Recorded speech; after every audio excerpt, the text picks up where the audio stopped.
Bonjour, bienvenue à tous, c'est Étienne, à nouveau sur l'antenne de la web radio d'Aransor, pour cette seconde édition d'Alternative. En 1759, Voltaire conclut Candide son conte philosophique par cette phrase: il faut cultiver notre jardin. On dit que l'herbe est toujours plus verte chez le voisin. Certes, nos jardins sont différents les uns des autres, et c'est là qu'est la beauté non pas de la culture, mais de nos cultures. Aujourd'hui, je vous propose de visiter le jardin d'un inconnu, et ça commence maintenant.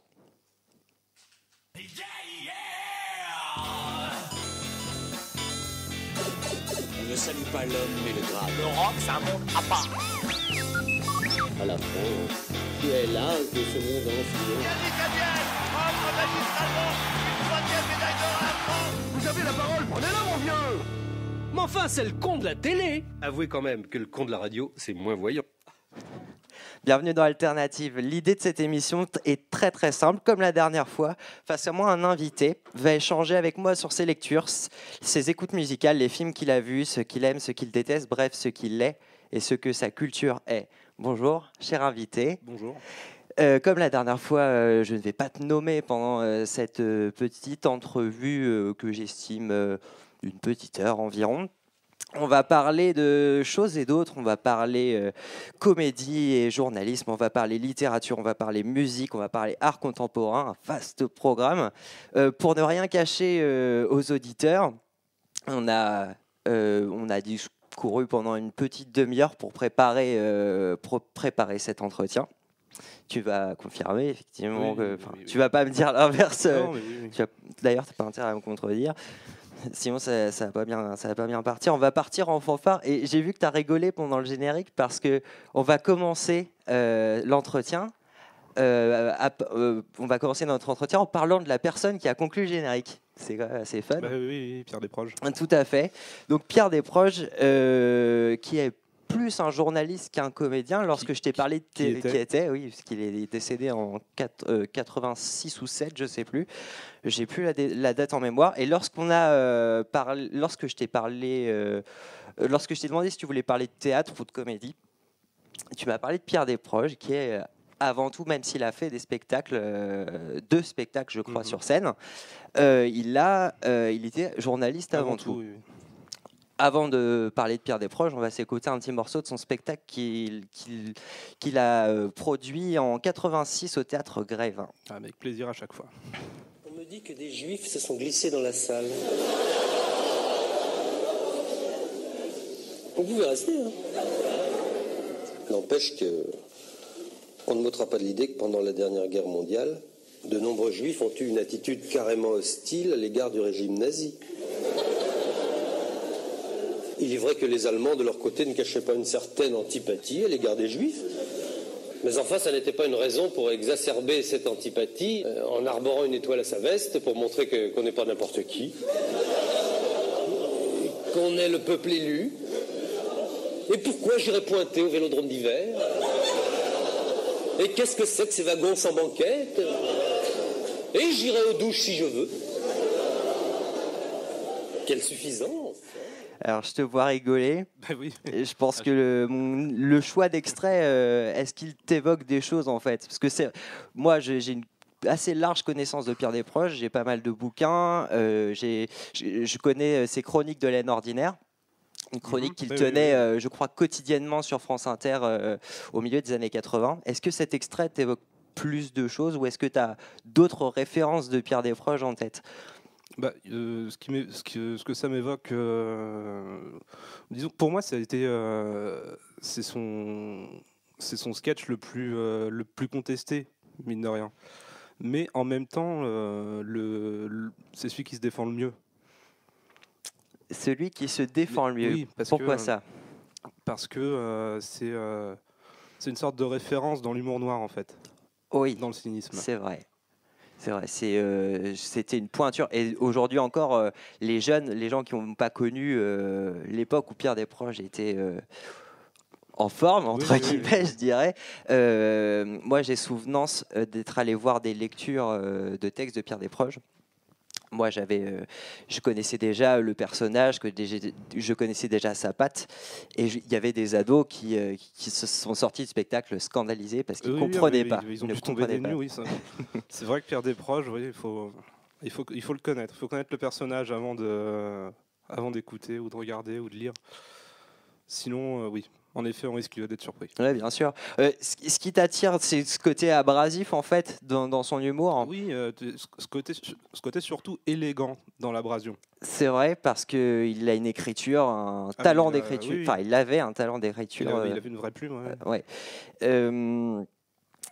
Est-ce que... Alors, là, en l'espace d'un extrait, on ne peut pas vraiment mesurer, mais l'un des leviers sur lequel Desproges jouait, c'était la misanthropie. Mhm. Il le revendiquait dans ses spectacles, dans ses interventions radiophoniques. Est-ce que tu te retrouves un petit peu dans ce côté à part, en fait, ce recul par rapport à la société, par rapport au racisme, parce que voilà, évidemment, l'extrait qu'on a entendu est éminemment pas raciste, au contraire, c'est un message contre le nazisme. Complètement. Est-ce que tu te retrouves dans ces idées-là? Oui, oui, bien sûr. Sinon, je serais probablement pas amateur de ces sketchs ou de ces livres. Tu crois que c'est justement ça, cet aspect, je pense qu'on peut dire ce mot-là, un peu politique de l'humour, sans en avoir l'air, parce que c'était quelqu'un qui tapait sur la gauche de son époque, sur la droite de son époque. Ouais. C'est quelqu'un qui était... Mais il tapait aussi sur des choses beaucoup plus petites de la vie quotidienne, sur la vie dans les petits villages de campagne, sur la Saint-Étienne, sur les appellations des habitants des régions.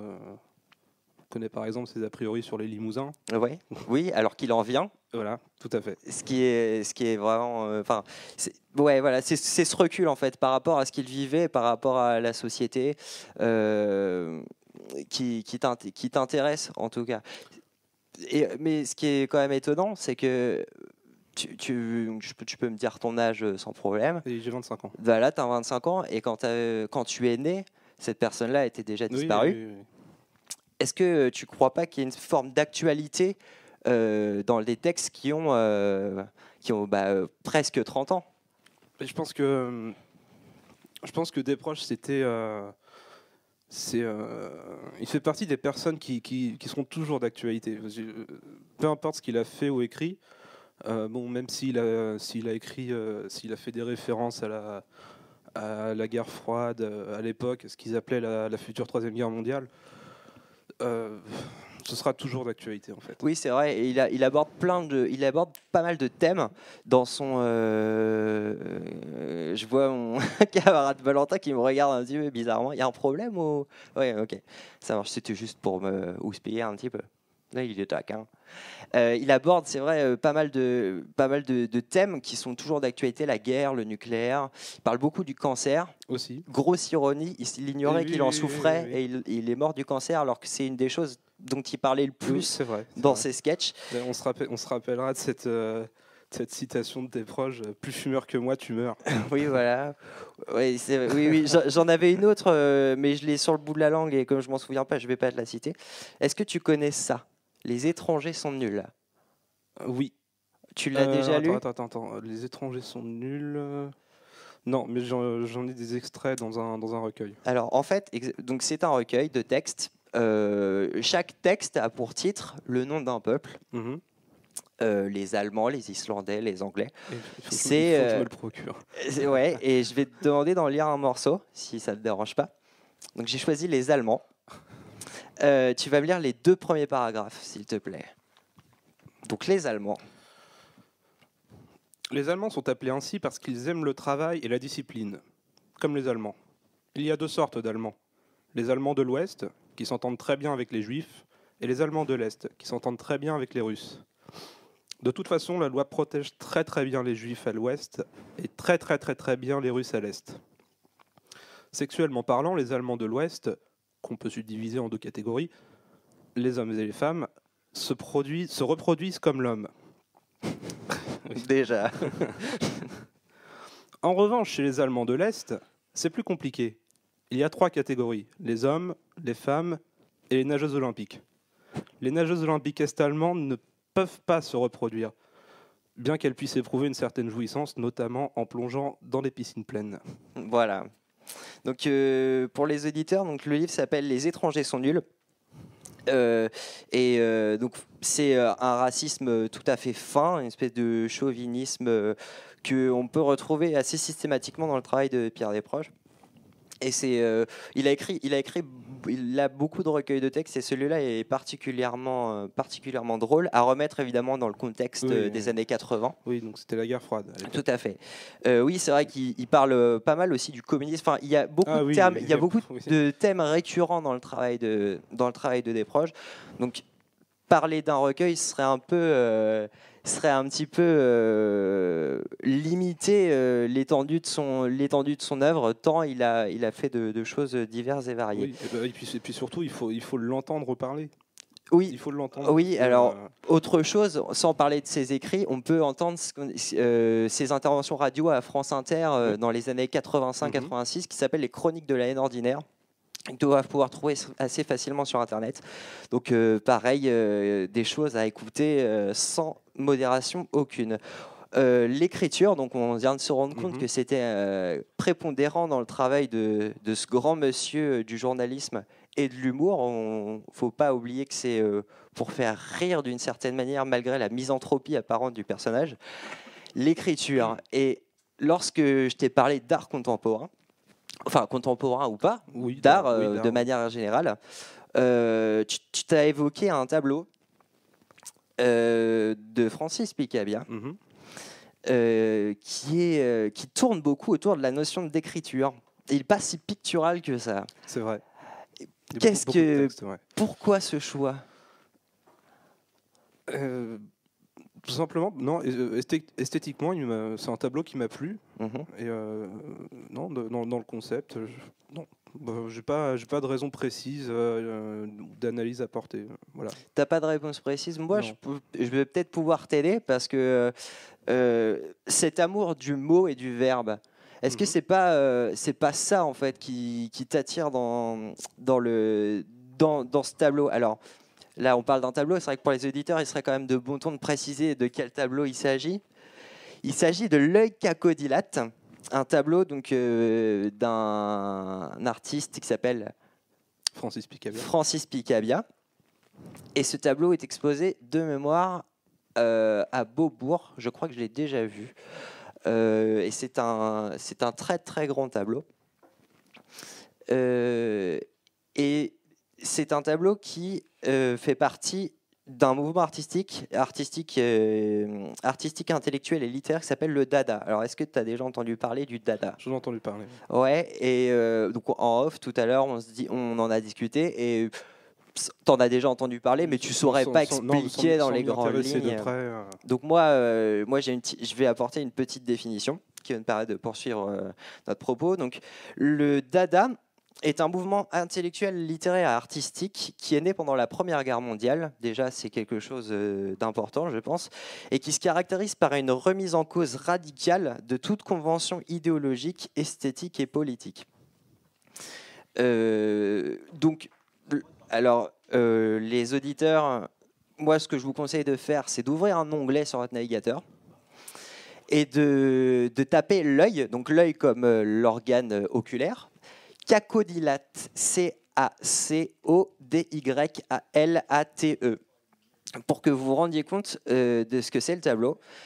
Et là, vous verrez que c'est davantage une succession, une superposition, une accumulation d'écriture sur une espèce de tableau avec un fond on dirait du craft. Oui, une espèce de toile sombre. C'est ça. Et l'esthétique, toi, t'as flatté, en fait. Oui, bah c'est le choix des couleurs. Déjà, en dehors des écritures, j'ai bien aimé les couleurs qu'il compose. Ouais.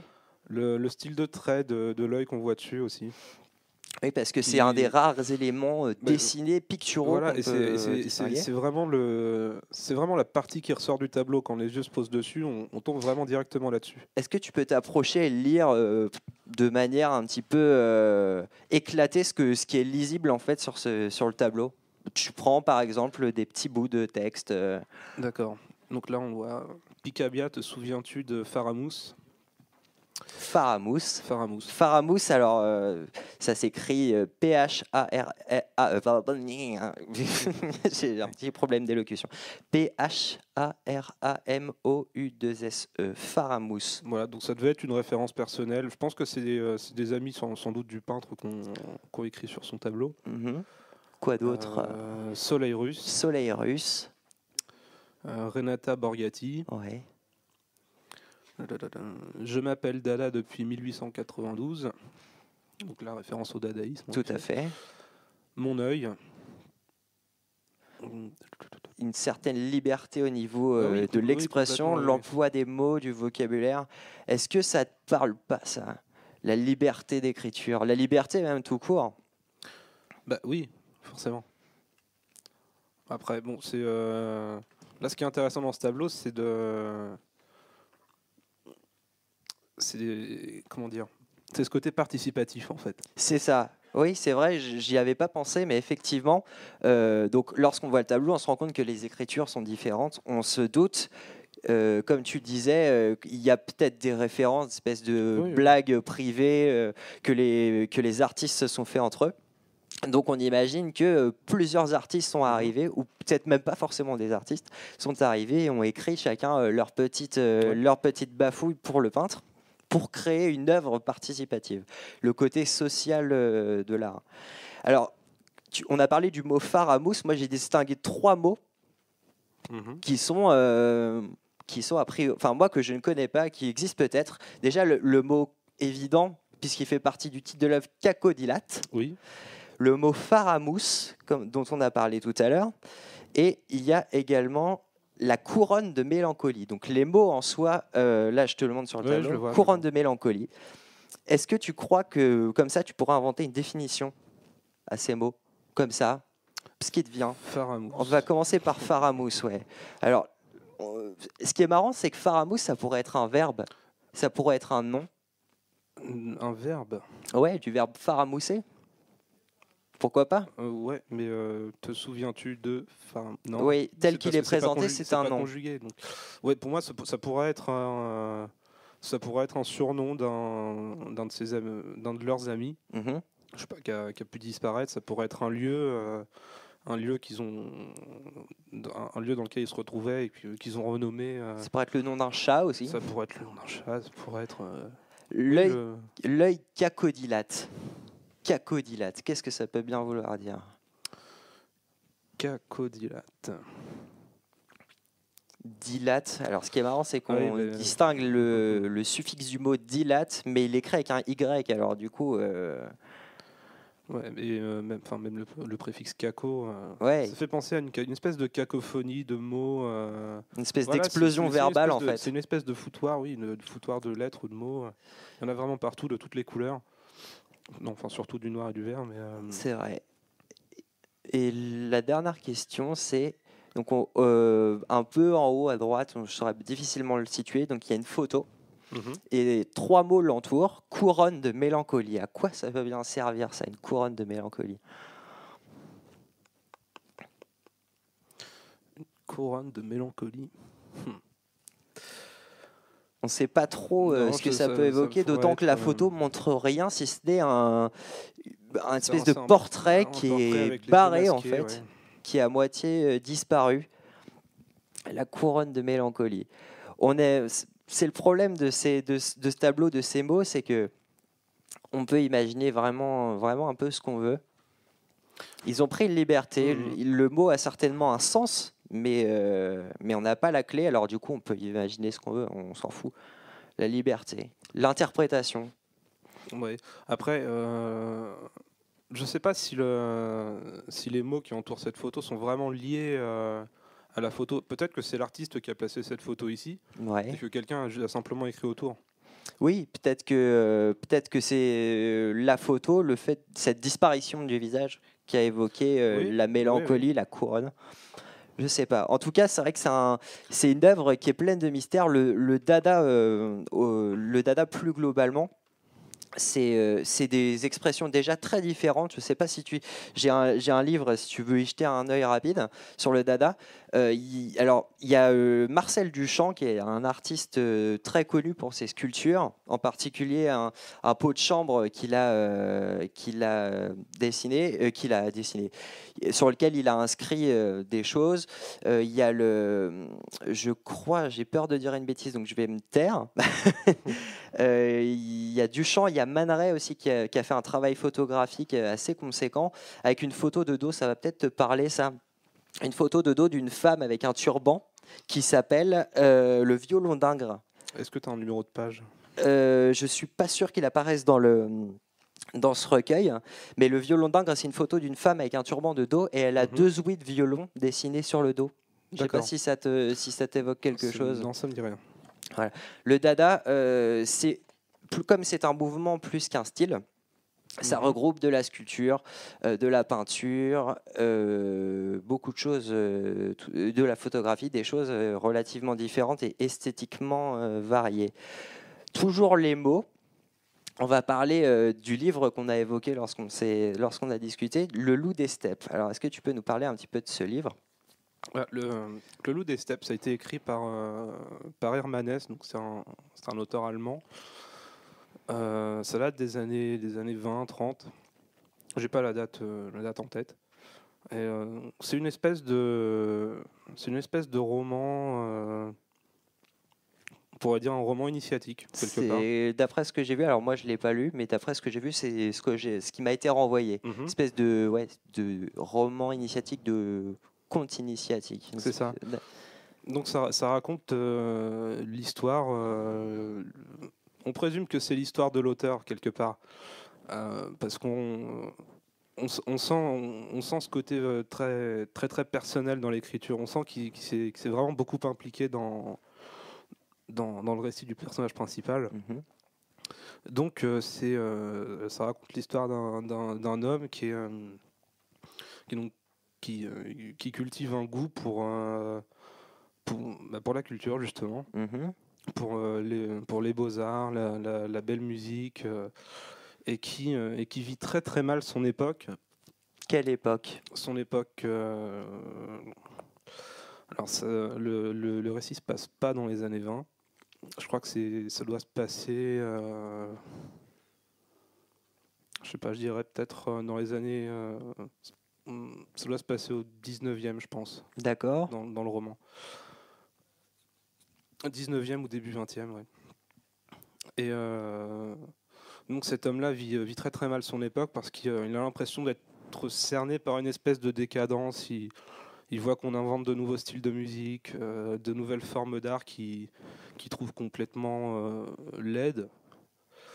Et oui, il sent une espèce d'obscurantisme, voilà, en fait. C'est ça. Donc il s'enferme dans une espèce de rébellion. De rébellion, oui, ça c'est évident, mais quelque part, il s'efface complètement de la société parce qu'il est plus du tout à l'aise avec les gens qui l'entourent. Il vient d'un milieu un petit peu petit bourgeois, mais en même temps, il a fini par fuir ce milieu pour se retrouver dans une espèce de petite chambre dans les combles d'un hôtel. Un truc complètement miséreux. Et donc cet homme-là se retrouve face à une espèce de... Pardon. C'est pas grave. Face à ce qu'il appelle un monstre. En fait, il parle de la dépression. D'accord. Et par une belle soirée... où il est complètement en détresse, il s'en va marcher dans les rues pour fuir le monstre justement. Et par hasard, il voit des tracts qui décrivent un spectacle qui est donc réservé aux insensés. Alors, ça l'intrigue beaucoup. Insensés, c'est présenté comme ça dans le livre ? Les insensés, oui. Les insensés, d'accord. Et donc, qu'est-ce que ça signifie, les insensés, dans ce livre ? Et les insensés, c'est justement c'est tout l'opposé de lui. D'accord. c'est tout l'opposé de lui, mais ça l'intrigue tellement qu'il cherche absolument à voir ce spectacle. Il n'arrive pas à le trouver. Et toujours dans la même soirée, il fait la rencontre d'Hermine. Donc Hermine, c'est une femme, je crois, qui... En gros, c'est une dame de compagnie. Et il bloque vraiment sur elle parce que son meilleur ami s'appelle Herman. D'accord, donc c'est aussi le nom de l'auteur. Tout à fait. Pardon.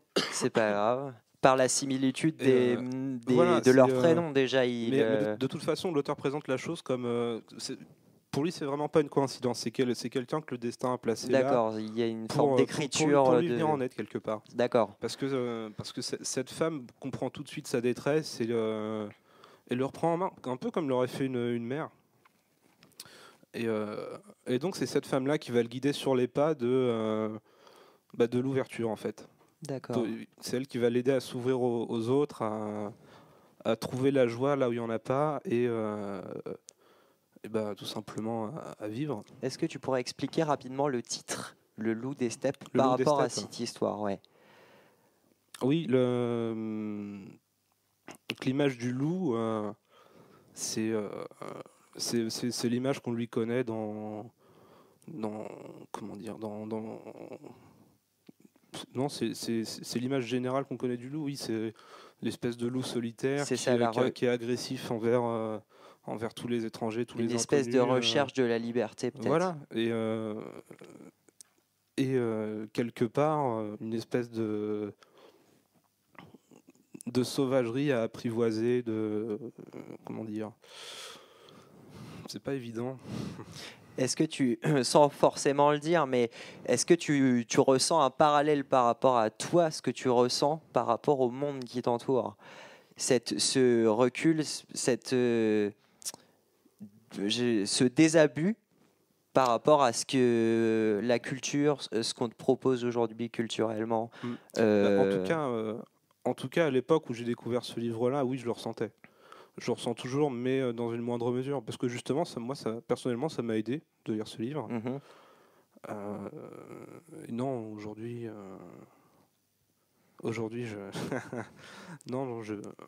j'en suis sorti. Ça fait très longtemps que je l'ai lu d'ailleurs. Mais ce livre, je l'ai pas relu depuis, mais d'une certaine manière, tu t'es reconnu dans. Oui, complètement, ouais. Dans la posture un peu marginale de cet homme par rapport aux gens qui l'entouraient, à son milieu aussi peut-être. Son milieu, peut-être pas. Personnellement, je viens pas d'un milieu petit bourgeois. Non, mais tu t'es senti... Oui, mais ça c'est un détail quelque part. Le milieu, ça n'a rien à voir. C'est vraiment un livre qui peut s'adresser à tout le monde. Bien sûr, oui. Mais sans faire un parallèle tout à fait exact, il y a une espèce de sentiment de décalage peut-être par rapport à l'endroit où tu es, les gens peut-être avec qui tu es. Oui. Quelque part, l'esprit humain est très doué pour ça, pour trouver des similitudes là où parfois il n'y en a pas. Mais oui, je me suis reconnu d'ailleurs d'une façon un peu qui m'a fait peur sur le coup.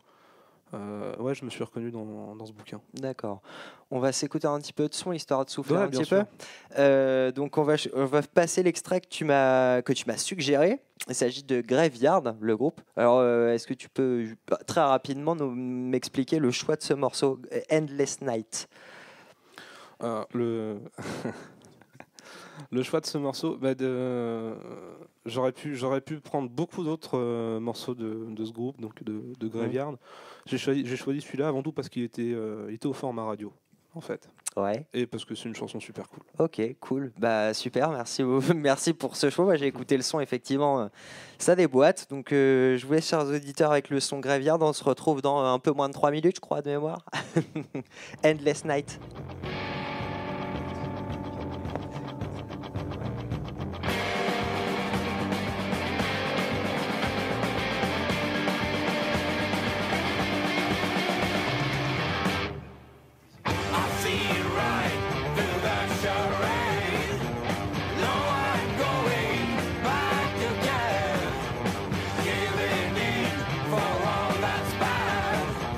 Seems to me it's all I got.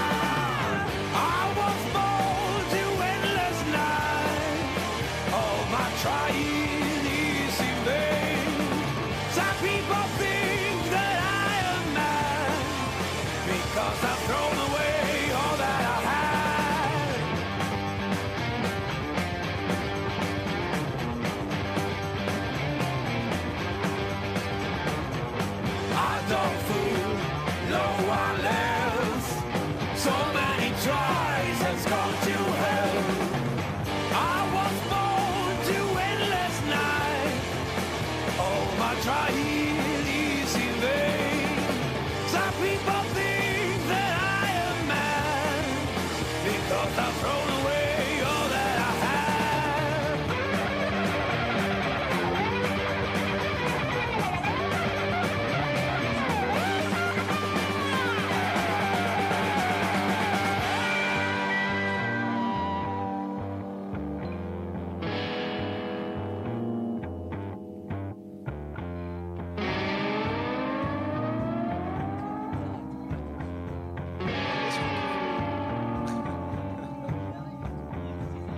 One last try if all things fail. With my luck, I'll end up in jail. I'm going to war with myself. Putting my head on a shelf. I'm losing our battles all over again. I'm going to war with myself. I was born to endless life. All my trying is in vain. Some people think that I am mad, 'cause I've thrown away all that I had.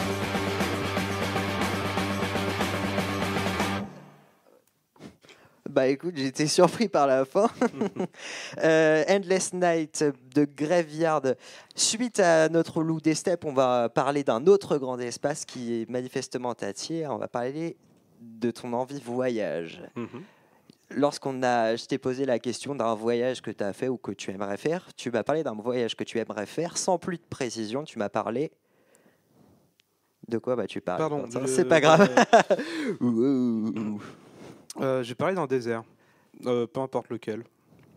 D'un désert. Mhm. Désert de sable, désert de glace, De sable, ouais. de sable, De sable et de roche. de sable et de On roche. pourrait faire un titre de film, ça.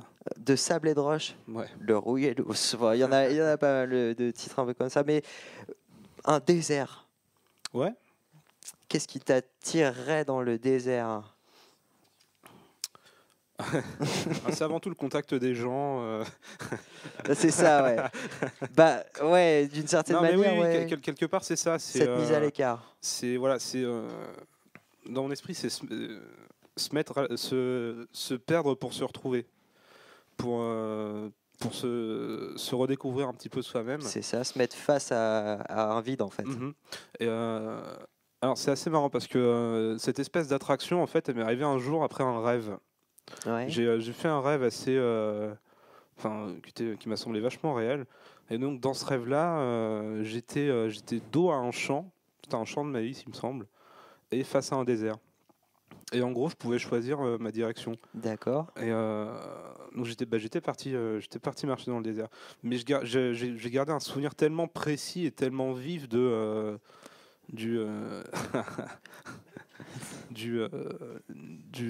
De ce rêve. des détails. Voilà, Ouais. il était détaillé. Je me rappelle d'odeur, je me rappelle du D'accord. du vent. Tu avais vraiment le choix parce qu'il existe ces rêves où on peut agir sur nos rêves. Ils s'appellent Oui. les rêves lucides. Oui, oui. J'imagine que tu as déjà entendu parler de ça. J'en ai entendu parler. J'en ai jamais fait, mais Et t'es pas, donc pour toi, c'était pas spécialement un rêve lucide. Mais en revanche, Non. il avait l'air riche de sensations. Tu C'est parles ça, d'odeur, c'est ça, de son peut-être. de son aussi, bien sûr. D'accord. Et donc du coup, depuis ce rêve-là, Ben oui, voilà, je sais pas, je ressens une espèce de magnétisme. par rapport au grand espace, C'est au ça. vide, Ouais. peut-être la condition extrême aussi. Oui, parce que dans mon rêve, je ressentais quelque part un petit peu de la peur, et c'est aussi ce qui m'a attiré. La tension de la solitude. Voilà, une espèce de. Voilà, oui, c'est ça. Une tension de solitude. Ouais, on pourrait résumer ça comme ça, je pense. Ouais. Et le désert de glace, non. Non, oh non, bah c'est. Non, mais voilà, oui, c'est trop froid. C'est trop froid simplement. Oui, c'est. C'est non, là, mais c'est pour le- pragmatique. non, ouais. mais pour le coup, ça devient hostile. Si le but c'est seulement de se perdre, Pourquoi forcément aller chercher un truc qui peut nous tuer? Le désert en soi de sable est un environnement hostile. De jour pour la chaleur, de nuit pour le froid extrême qu'on peut ressentir par rapport au chaud de la journée. Oui, mais on meurt plus vite de froid. Le manque d'eau, oui, peut-être, oui. Mais il n'empêche que l'un dans l'autre, c'est les conditions extrêmes. Oui, bon, quelque part. Oui. Et du coup, je me suis posé la question, je me suis dit désert. Si tu avais le choix entre 4 déserts, le Nevada, donc aux États-Unis, avec donc le désert, le vrai désert chaud, mais la présence du Strip, Las Vegas, ce genre de choses. Le désert du Sahara, croiser, parce que la solitude c'est bien, mais de temps en temps croiser un ou deux berbères, ça peut être aussi intéressant pour boire un coup, un petit thé à la menthe. Si tu avais le choix entre ces 2 déserts-là, le désert de Gobi, en Mongolie et en Chine, vous retrouver des fossiles de dinosaures éventuellement. Et le grand désert australien, lequel tu choisirais parmi ces 4 déserts? Parmi les 4? Ouais.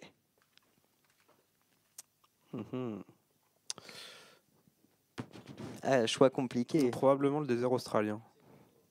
Et pourquoi ça? Parce que en fait, j'hésitais entre le désert du Nevada et le désert australien. J'ai pas choisi le Nevada parce que justement c'est trop. On n'y est pas assez seul en fait. C'est ça. Mais c'est vrai que oui, c'est peut-être le moins désert de tous ces déserts. Le désert du Nevada. La présence de Las Vegas, c'est vrai que du coup.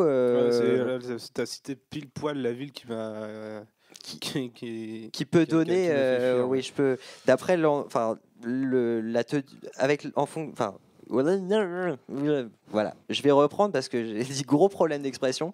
Par rapport à tout ce qu'on se dit depuis tout à l'heure, effectivement, c'est ce désir de solitude semble.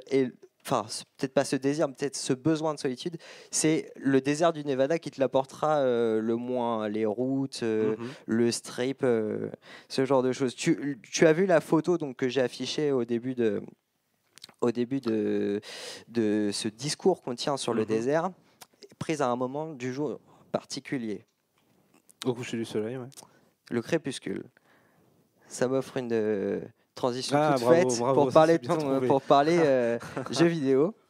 Lorsque je t'ai demandé si tu voulais qu'on parle de jeux vidéo, tu as évoqué un jeu Internet qui se joue sur Internet. Ouais, je suis pas très plateforme. Non, je suis pas très jeu vidéo PC console. Ouais.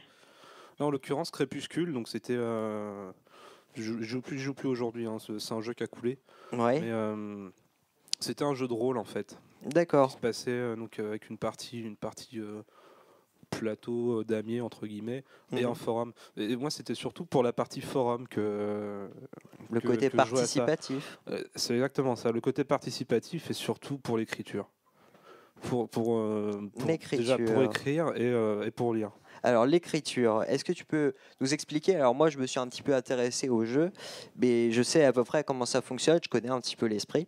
Est-ce que tu peux nous expliquer de manière simple comment fonctionne un tel jeu en fait? Alors en gros, comme je le disais tout à l'heure, on a un damier d'un côté, donc avec notre petit personnage tout pixelisé ou pas d'ailleurs, qui peut se déplacer, faire des actions. Et à part, on a à disposition un forum sur lequel on peut écrire. Donc ça peut être sous forme de chronique ou de suite de posts de plusieurs personnages. Et donc ce forum permet de décrire d'une part ce qui se passe sur le damier, mais permet aussi d'inventer des récits de A à Z. D'accord. Donc toujours, encore une fois, c'est assez marrant, c'est cette notion d'écriture qui prépondère. Et donc ce jeu de rôle, tu parles de personnages, c'est un jeu de rôle dont on dit au tour par tour. Donc ça veut dire que chacun interagit à son tour. Des internautes vont sur le forum et interagissent lorsque c'est leur tour en postant l'action qu'ils veulent faire, comment ils souhaitent se déplacer, ce qu'ils souhaitent faire. Ils peuvent le faire n'importe quand. C'est bien d'avoir une cohérence entre ce qui se passe dans le jeu vraiment et le forum, mais c'est pas du tout une obligation. D'accord. D'ailleurs, on peut même seulement participer sur le forum. D'accord. Et dans quel univers ce jeu se développe-t-il? Bon, l'univers standard qu'on s'attend à entendre quand on parle de jeu de rôle, c'est un univers médiéval fantastique. Heroic Fantasy, ce C'est genre ça, de ouais. choses. Donc on parlera nain, on parlera elfe, Oui. paladin, chevalier, Elfe noir, magie, un tout ça. gobelin, C'est ça, chevaux, chevalier, dragon. armure. D'accord. Et t'as une affinité particulière avec cet univers Heroic Fantasy ou pas? Ouais, ça m'amuse de lire ça, de voir ces films-là. Donc on pense tout de suite au Seigneur des Anneaux, il y en a d'autres. Je sais plus qu'est-ce qu'il y avait eu. un film qu'on voyait quand on était gamin, c'était Willow. Oui, Willow avec Warwick Davis. Oui. Val Kilmer aussi. Val Kilmer, exact. Ouais. C'est dont on a parlé dans la première alternative précédente, puisqu'il a joué dans The Doors.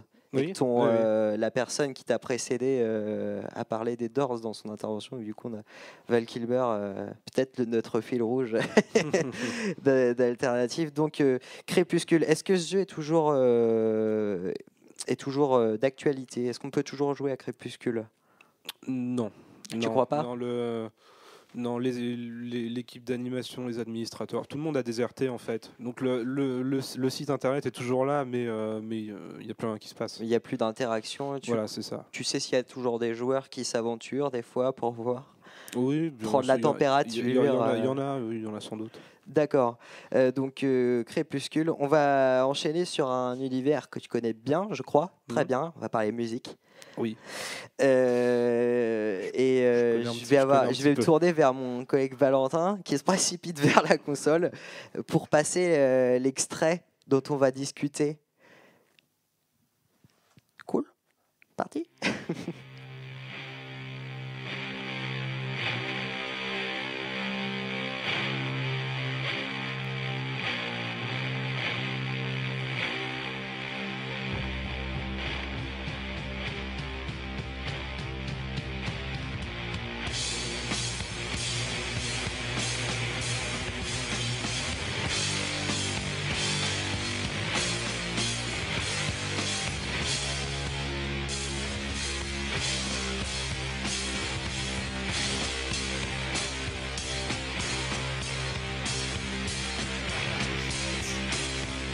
Pourquoi tu dis ça?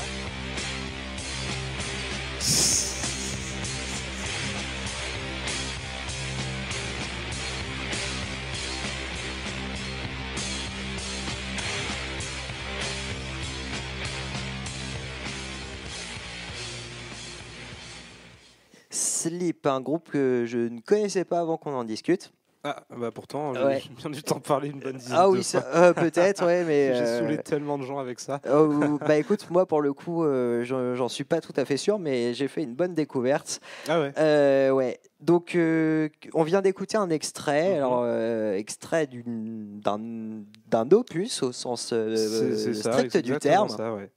Alors, est-ce que tu peux nous parler de cet opus, nous dire comment il s'appelle, pourquoi ce choix dis-moi tout.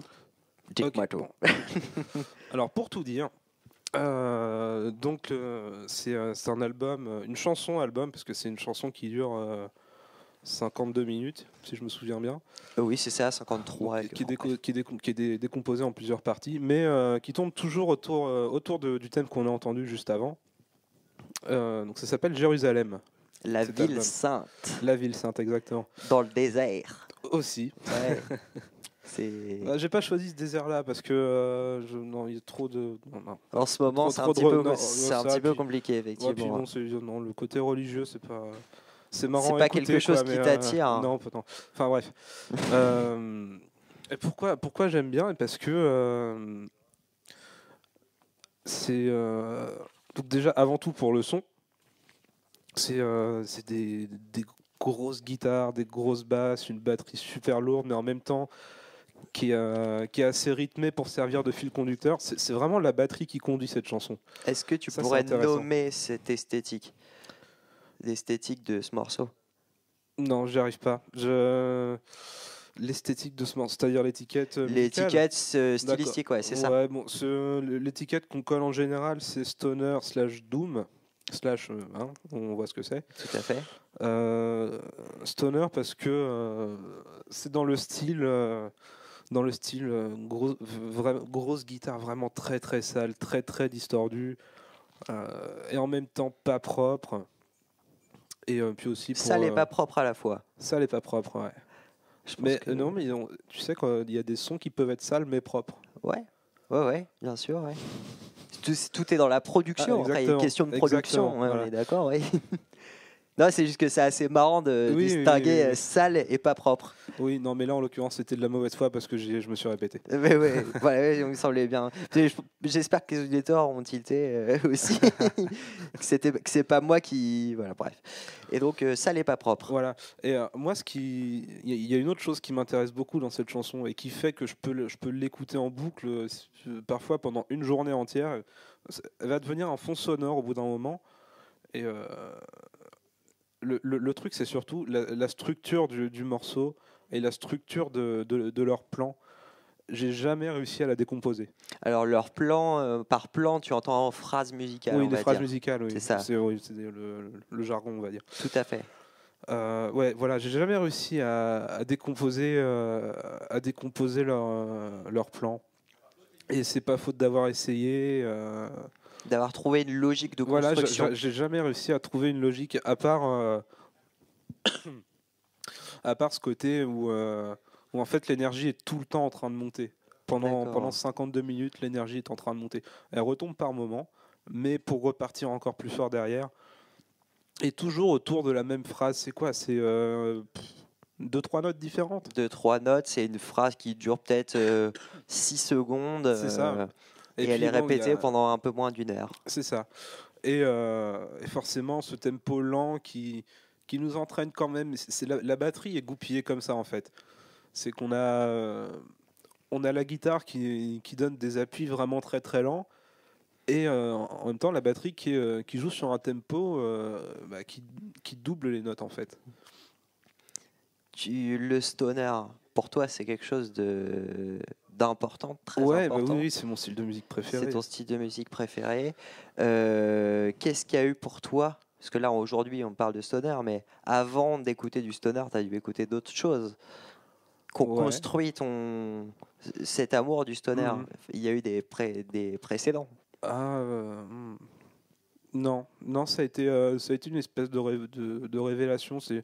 J'ai entendu une chanson un jour, c'était une chanson de Queens of the Stone Age. C'était une des leurs plus connues, No One Knows, sur Songs for the Deaf. Et j'ai entendu ça, je crois que je devais avoir peut-être 15 ans. Et avant ça, j'avais écouté du métal, j'avais écouté de la pop, du rock, voilà, plein de choses. Mais quand j'ai découvert cette chanson-là, j'ai voulu en savoir plus parce que vraiment, la chanson, je l'aimais de A à Z. Du coup, j'ai acheté l'album qui m'a lui aussi plu de A à Z. J'ai acheté les autres et je me suis intéressé à ce que ces gars-là avaient fait avant. Bien sûr. Donc j'ai découvert un groupe qui s'appelle Caius. Caius, oui. Qui avait splitté, mais qui s'est reformé autour de Josh Homme, je pense. De Josh Homme, ouais. Donc, qui est le leader de Queens of the Stone Age. Donc ils se sont reformés, en ce moment ils sont en train de tourner. Et donc Caius, eux, ils jouaient du stoner. Et c'est là que j'ai découvert vraiment ce que c'était. Et la paternité du stoner, à qui tu l'attribuerais? Parce que c'est comme dans toute histoire, et en histoire de la musique, il y a toujours des contestations diverses et variées. Toi, à qui tu attribuerais la paternité ou, comment dire, tu comprends le terme que j'ai essayé d'employer. Je vois bien, ouais. Les premiers albums de Black Sabbath. D'accord. Ça a été vraiment les premiers à introduire ce côté lourd dans le rock, avec un accordage très bas, oui, des phrasés lancinants. Et ouais, pour moi c'est ça avant tout. D'accord. Ça gravite beaucoup autour de son de guitare. Tu me parles de Black Sabbath. Est-ce que, j'imagine que tu dois connaître l'histoire un petit peu de Tony Iommi, qui est le guitariste de Black Sabbath. Est-ce que tu peux nous expliquer pourquoi il a ce son si lourd et si grave? Non. Tu saurais pas? Non, c'est pas lié à ses doigts? Tout à fait, c'est exactement ça. Il s'est fait happer deux phalanges, je crois, de mémoire, lorsqu'il était ado. Il travaillait à l'usine. Ouais, l'usine. Et il a eu un accident de Dans une machine, ouais. et il s'est fait happer 2 phalanges. Il a cru qu'il jouerait plus jamais de guitare et il s'est moulé lui-même 2 prothèses, Oui. une espèce de prothèse en résine. Et pour pouvoir, il a dû réapprendre à jouer de la guitare et pour pouvoir réapprendre à jouer correctement, il a assoupli ses cordes en les Il désaccordant. les a détendues, donc il s'est accordé plus bas. Ah oui, non, je pensais pas que c'était lié à ça. Je croyais que c'était vraiment une démarche. Mais c'est intéressant aussi comme anecdote. Voilà. Et donc du coup, le son métallique et grave vient du fait qu'il a désaccordé ses cordes et du fait que ses phalanges n'ont pas la même texture que la chair sur les cordes. Ouais. Et en les frettant, c'est-à-dire en appuyant les cordes sur le manche de la guitare, elles sonnent plus métalliques, tout simplement. C'était assez intéressant. On va enchaîner sur la dernière chose dont on va parler, c'est de sport, complètement aux antipodes de ce qu'on vient d'évoquer. Et j'ai été assez surpris de ton choix. On va parler de badminton. Alors, pourquoi le badminton? Pourquoi de badminton? Ouais. J'ai jamais pratiqué en club ou autre, sauf comme tout le monde au lycée. Mais non, le badminton, c'est un sport que j'aimerais faire en fait parce que j'ai beaucoup de souvenirs, de souvenirs d'enfance où en fait on y jouait beaucoup. Ouais. C'était donc à l'époque mes parents étaient encore ensemble. Enfin bref. Et tout l'été à chaque fois dans le jardin on plantait un filet de badminton et j'y jouais avec ma sœur, mes copains, ma mère, mon père. Des souvenirs de vacances en fait. Ouais. C'est des souvenirs qui sont aujourd'hui encore très forts. Et ouais. Quand je joue au badminton, en fait, je me rappelle de ce moment-là. C'est vraiment plus une espèce de petite nostalgie. Tout à fait. Ouais. D'accord. Et le sport pour toi, c'est quelque chose d'important ou pas spécialement? T'en as déjà fait? Enfin, tu en pratiques peut-être encore aujourd'hui? Aujourd'hui, non. Non. Tu t'as fait quoi comme sport? J'ai fait j'ai fait du basket quand j'étais petit. Après, j'ai fait du foot. Ensuite, du tennis et du rugby que j'ai arrêté au bout de 3 ans. Parce que j'avais trop peur de me faire mal aux mains. Je faisais de la musique à cette époque-là. Oui, forcément. Tu voulais pas que ça se finisse comme Tony Yomi. C'est ça, exactement. On va s'écouter un autre petit morceau. Alors, celui-ci de mon cru. C'est moi qui ai choisi. J'ai choisi de passer Don't Let It Bring You Down de Neil Young. Live at Massey Hall 71 parce que puisqu'on parle d'accordage on a parlé d'accordage grave, là en l'occurrence je pense qu'on prend une belle leçon d'accordage. C'est Neil Young, Don't Let It Bring You Down en 71.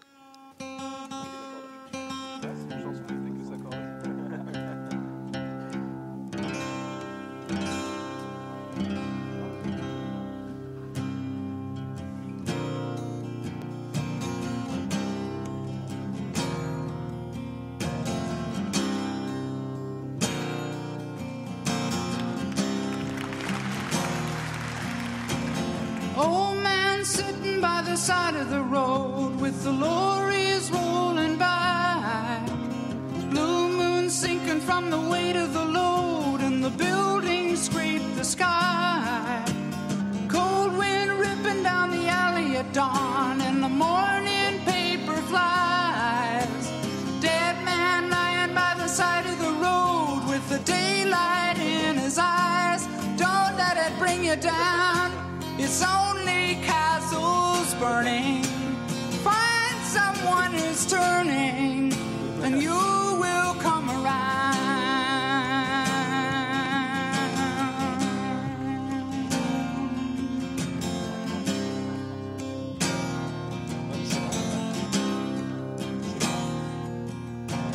Blind man running through the light of the night with an answer in his hand.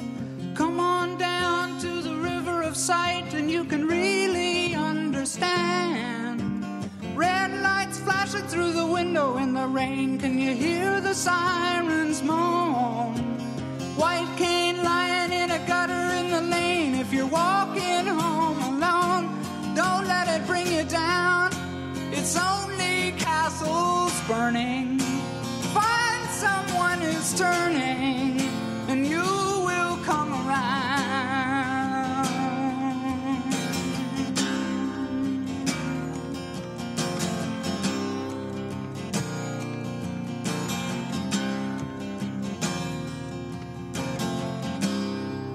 Don't let it bring you down. It's only castles burning. Just find someone who's turning, and you will come around.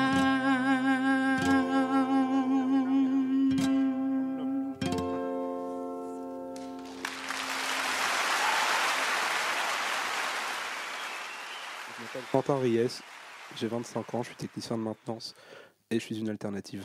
Merci Quentin d'être prêté au jeu pour cette deuxième alternative. On a parlé de Pierre Desproges, on a parlé de Francis Picabia et du Dada, on a parlé du Loup des Steppes, un livre de Hermann Hesse, on a parlé de Désert, on a parlé de Crépuscule qui est un jeu vidéo, un jeu de rôle au tour par tour en ligne sur internet qui n'existe plus d'ailleurs, je ne pense pas. On a parlé de Stoner avec Sleep et on a parlé de badminton en 1 heure. C'est pas génial? C'était une émission réservée aux insensés. C'est ça, insensé, exactement comme dans Le Loup des Steppes. Ben, merci beaucoup Quentin d'avoir fait le déplacement au LOC, notre centre névralgique, le LOC d'Aransor. Merci à vous chers auditeurs, merci à Valentin d'avoir assuré la technique. Valentin, je te fais un gros bisou. Cette émission est terminée. Oui, on la tourne en public. Alors du coup, comme les gens sortent des blagues, on rigole forcément. Merci à vous, chers auditeurs. On vous préviendra pour la prochaine alternative. En attendant, ne lâchez rien et je vous embrasse tous. Un de ces quatre.